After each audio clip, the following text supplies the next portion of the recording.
Good day everyone. We are Group 5 and for today's video, we are going to talk about unemployment in the Philippines, its effect, statistic, data, and how different ethical framework will be used in this particular issue in our society. In the first place, what is unemployment? Unemployment denotes when an individual who has attained a working age is willing to work but cannot find a job. Unemployment is defined as the condition of someone who has the operational capability and is actively looking for a job but cannot secure any job opportunity. Included in this group are those people in the workforce who are working but do not have an appropriate job. Usually measured by the unemployment rate, which is dividing the number of employed by the number of people in the workforce, unemployment serves as one of the indicators of country's economic status. Also, people who are not actively seeking a job but do not want to work are not classified as unemployed. Moving on to the different causes of unemployment. The first one would be technological advancements. Automation and technological changes can make certain jobs obsolete, leading to displacement of workers.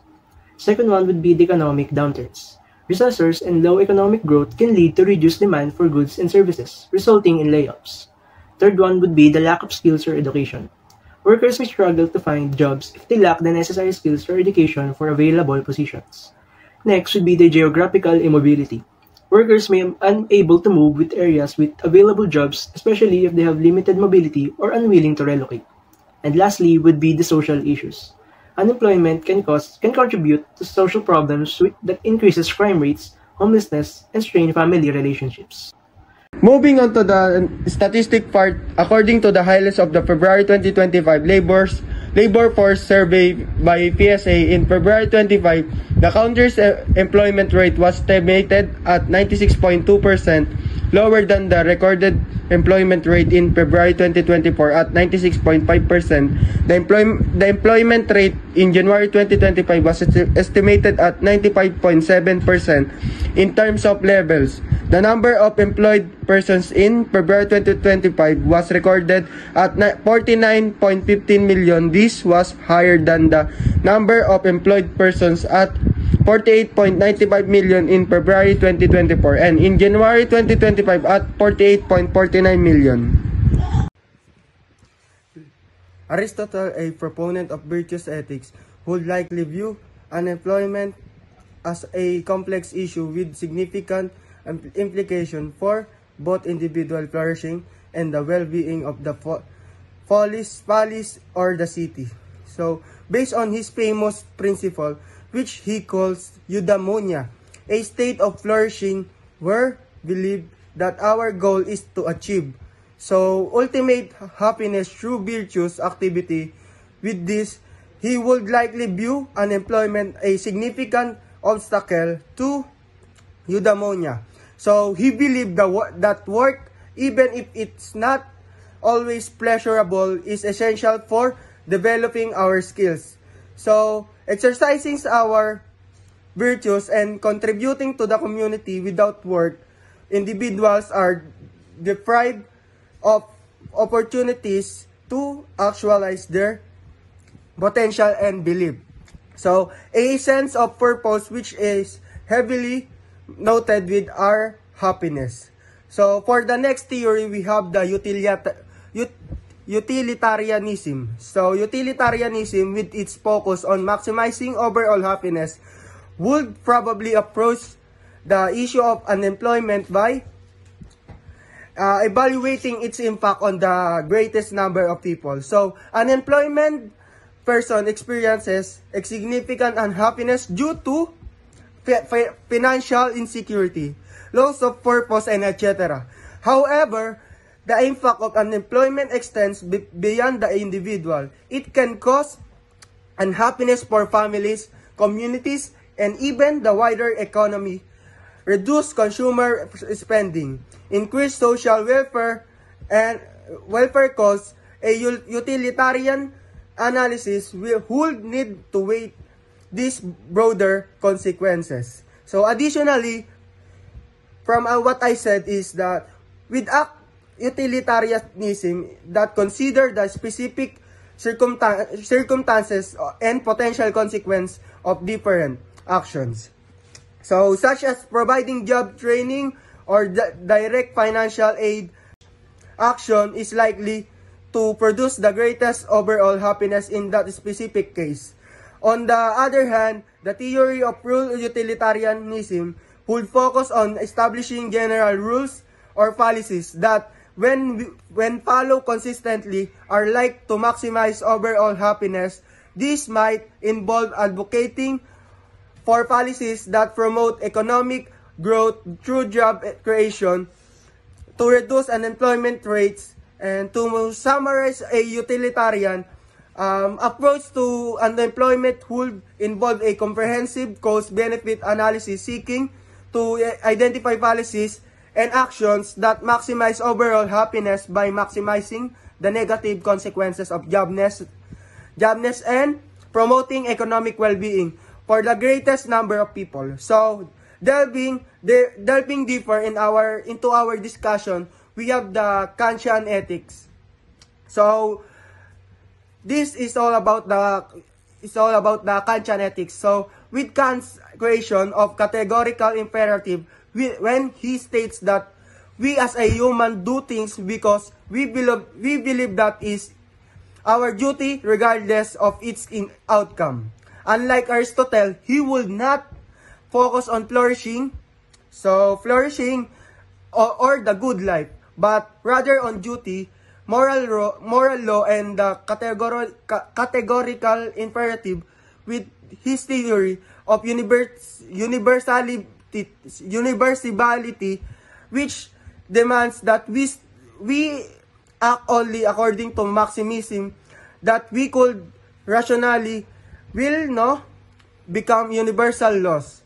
If everyone were unemployed, society would collapse. Therefore, Kant would likely argue that it's morally wrong to act in ways that contribute a widespread unemployment, such as exploiting workers or engaging in unfair business practices. So furthermore, Kant's emphasis on treating humanity as an end in itself, never merely as means, would lead him to in unfair business practices. So furthermore, Kant's emphasis on treating humanity as an end in itself, never merely as means, would lead him to condemn any system that treat workers as disposable commodities.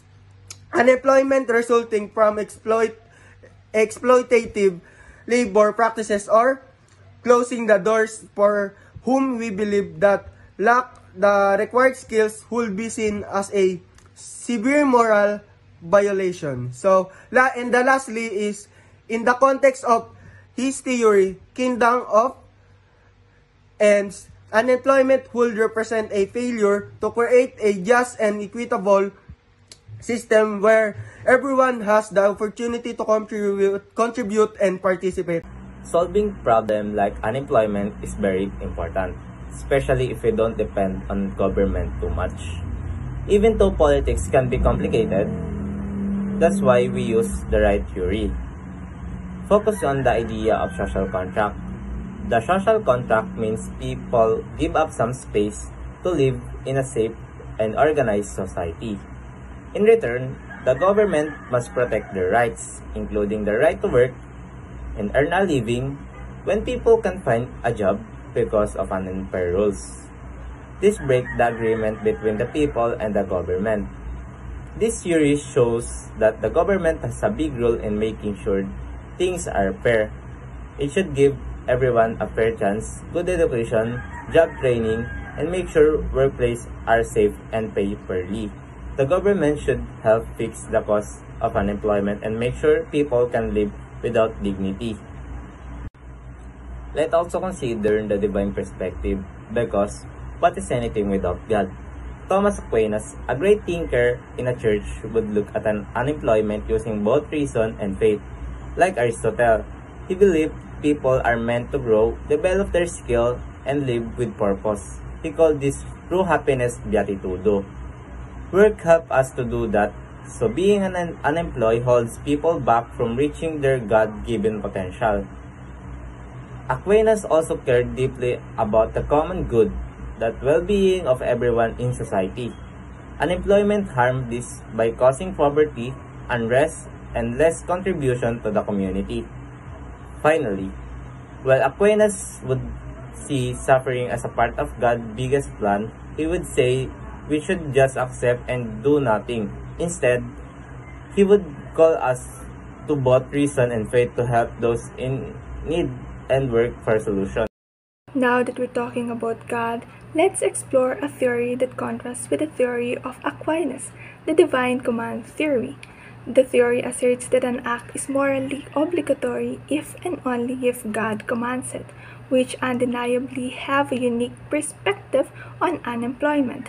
The Bible doesn't explicitly address modern economic systems or unemployment in the way we understand them today. Different religious interpretations will yield different conclusions. Some might argue that God intends for individuals to work and contribute to society, making unemployment a deviation for His plan. Others might view unemployment as a test of faith or a consequence of human actions that have strayed from God's will. While God might have a plan, humans' free will to have choices and actions influence economic conditions, including the level of unemployment. Therefore, humans still bear a responsibility to create just systems and reduce suffering. For our last ethical framework to consider in this matter, we have the ethics of care and feminism. Feminist ethics recognizes that unemployment is not simply an individual problem, but a systemic issue that rooted in gender, race, and class inequalities.